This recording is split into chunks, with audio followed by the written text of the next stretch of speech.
Jó reggelt minden kedves hallgatónak! Ha kedd és reggeli járat, akkor Kozma Orsi telefonos közbelépése.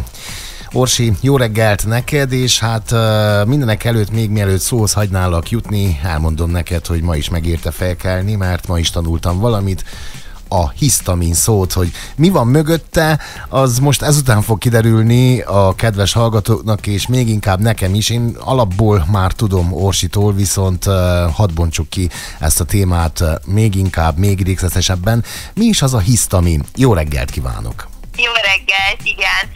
Szerintem most már akik egy picit tudatosabban próbálnak így élni, vagy így figyelni a táplálkozásukra, vagy csak egyszerűen nagyon sokat böngészik az internetet, azokkal biztos szembe jött már maga ez a hisztamin szó. Viszont amiért én szeretnék most erről beszélni, az inkább az, hogy nagyon hasonló tüneteket produkál ez a hisztamin érzékenység az allergiához hasonlóan, viszont ez nem egy ilyen immunreakció. Emiatt teljesen másként kell úgymond megközelíteni ezt a dolgot, viszont nagyon sokan szenvednek úgy hisztamin érzékenységben, hogy akár nem is tudnak róla. Megtörténhet. Akár közöttünk is van ilyen, a hallgatók között is. Most meghallgatják Orsit a tünetekkel, és akkor eldöntik, hogy is áll a szénájuk ilyen szempontból. Igen, azért persze senki ne kezdjen el öndiagnosztizálni, tehát hogy az most nem egy cél, viszont hogyha már egyébként is tudjuk, hogy esetleg ilyen problémánk van, akkor érdemes lesz most a rovatot is hallgatni. Tehát, hogy a hisztamin az önmagában egyébként maga a szervezetben keletkezik endogén módon. Ez inkább az erjesztett termékekben vannak ezek a fermentáló baktériumok, meg ugye az élesztőben és a kovászban is. Tehát egy ilyen természetes módon jelenlévő, igazából ez egy ilyen amin, egy kémiai anyag, hőstabil, egy biogén amin. És hogy ennek maga az intoleranciája, az olyankor van, amikor a szervezetben maga a táplálékkal elfogyasztott hisztamin során egy úgynevezett ilyen enzimdeficit jön létre, tehát aktivitás csökkenés. Emiatt a szervezet nem tudja úgy lebontani ezt a hisztamint, ahogy kéne, emiatt úgymond ilyen hisztamin koncentráció növekedés jön létre, és ez okozza a tünetek megjelenését.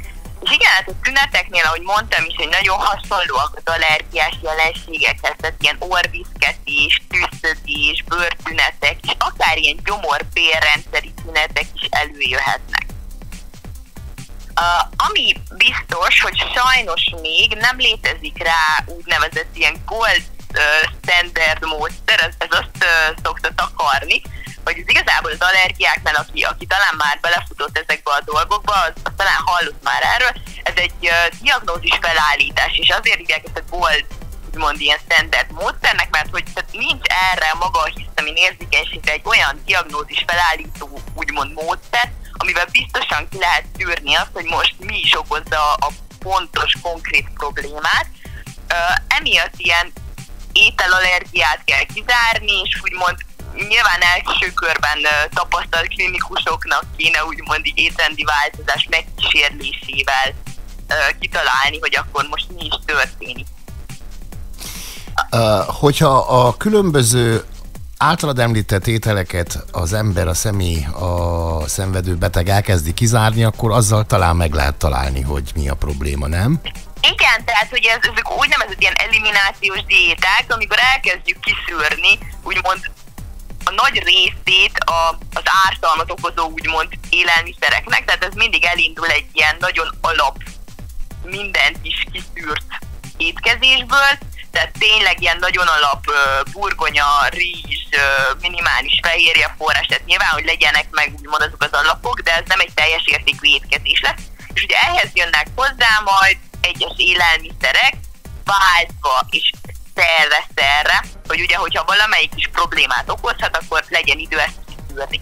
Az egyedüli olyan élelmiszercsoport, ami egyértelműen kizárásra van ítélve, így a hisztamin intoleranciában, azok a fermentált élelmiszerek.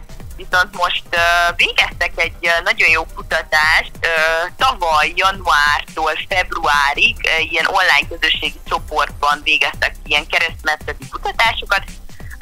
Itt úgymond nyilván önbevallás szerint mondták meg az emberek, hogy válaszoltak úgymond a kérdésekre, de nagyon jól kijöttek egyébként olyan élelmiszerek, amik vagy teljes kizárásra lettek ítélve, vagy egyértelműen nagyon heves és erős tüneteket produkáltak.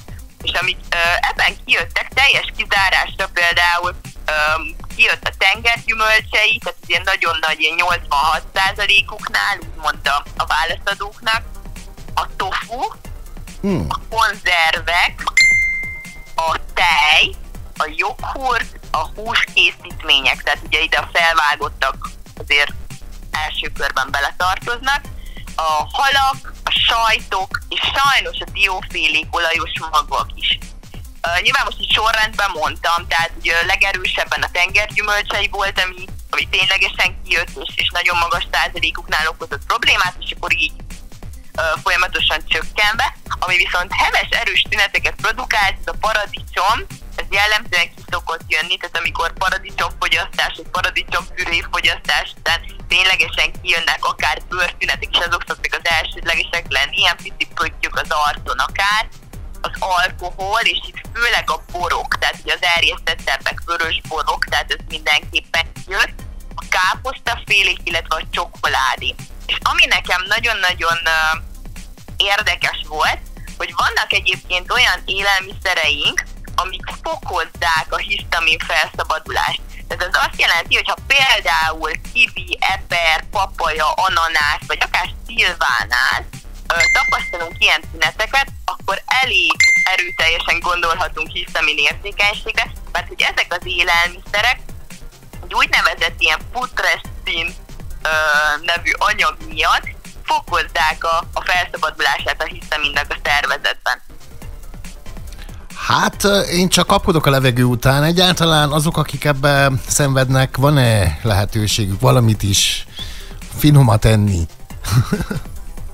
De most miért szomorítod el a hallgatókat? Hát lehet olyan finomat enni, csak tudatában kell lenni annak, hogy egyszerre ezek az élelmiszerek ne legyenek elfogyasztva, inkább ez az, ami... Értem, tehát az módjával, itt is azért nagyon fontos az, hogy mértékkel és tartózkodással fogyasszuk ezt a szóban forgó élelmiszereket, mármint azok, akik ilyen problémával küzdenek.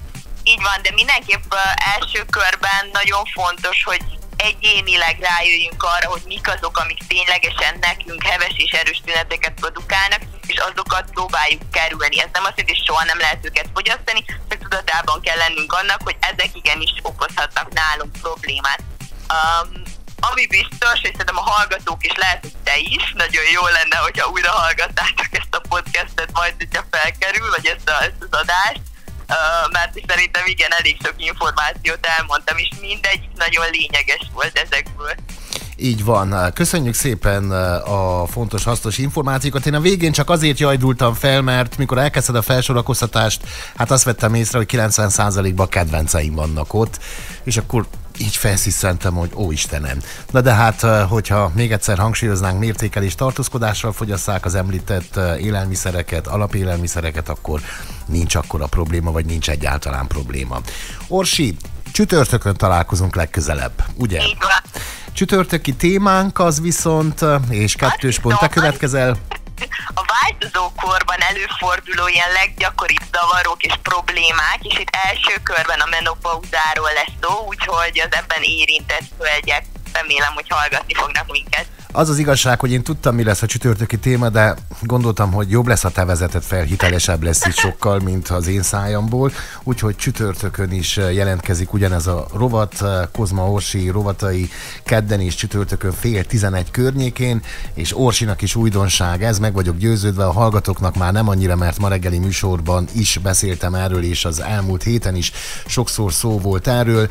Ismétlésben szerdán és pénteken lesz Orsi a rovat hallható, 7 óra után, a 7 óra híradás után. Ó, ez igen, ez nekem teljesen új, de nagyon örülök neki, mert akkor így biztos, hogy mindenki el tud csípni belőle egy-két részt. Úgyhogy akkor találkozunk csütörtökön, addig is kellemeseket. Viszont!